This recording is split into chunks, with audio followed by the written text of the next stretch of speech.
শহীদ সাংবাদিক এটিএম তুরাবের নামে সিলেট আন্তর্জাতিক স্টেডিয়ামের পশ্চিম গ্যালারির নামকরণ করায় প্রশংসায় ভেসেছে বাংলাদেশ ক্রিকেট বোর্ড। তবে জিম্বাবুয়ের বিপক্ষে টেস্টের মাঝে তুরাবের পরিবারের কাউকে মাঠে না আনতে পারার ব্যর্থতায় পূর্ণতা পেল না মহতী উদ্যোগ।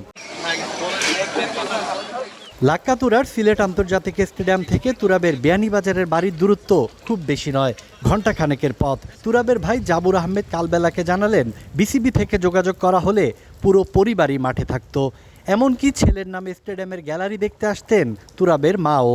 আমাদেরকে আমি জাস্ট ওইটাই আমি শুনছি, কিন্তু আমন্ত্রণ পাই নাই, কেউ যোগাযোগ করে নাই। আমি তো জাস্ট ফেসবুকে দেখছিলাম আর পেপারে দেখছিলাম। ওইটাই জানা যায় আমার ভাইয়ের নামে একটা স্টেডিয়ামের স্ট্যান্ড হয়ে দাঁড়াইছে, আমি দিতাম না, অবশ্যই 100% দিতাম আমি, আর আম্মাকে সাথে নিয়ে দিতাম আমি। খেলার আগের দিন যখন আমি নিউজটা দেখছি, আমি আর আন্দাজ করছিলাম যে মনে হয় আমাদের হয়তো আজকে জানাইছে না, খেলার দিন জানাবে আগে, কিন্তু জানাই নাই, তো কোনো দেয় না, জানাই নাই।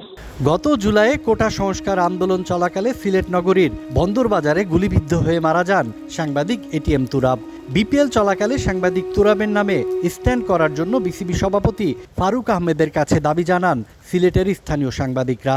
এমনকি তখন মাঠ ছেড়ে যাওয়ার সময় ফারুককে অবরুদ্ধ করে রাখার ঘটনাও ঘটে।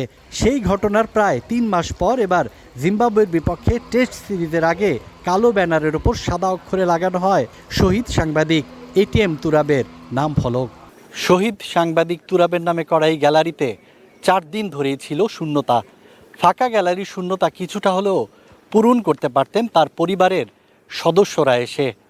সিলেট টেস্টের 1 দিন যায়, 2 দিন যায়, 3 দিন যায়, পরিবারের সদস্যরা অপেক্ষায় ছিলেন বিসিবি থেকে তাদের আমন্ত্রণপত্র পাঠানো হবে অথবা একটা ফোন কল করা হবে। বিসিবি সেটি করেনি। তুরাবের পরিবারের সদস্যদেরও মাঠে আসা হয়নি, কাছ থেকে দেখা হয়নি। তুরাবের নামে হয়েছে সিলেট আন্তর্জাতিক স্টেডিয়ামের একটি স্ট্যান্ড। সিলেট আন্তর্জাতিক স্টেডিয়াম থেকে সাজ্জাদ খান, কালবেলা।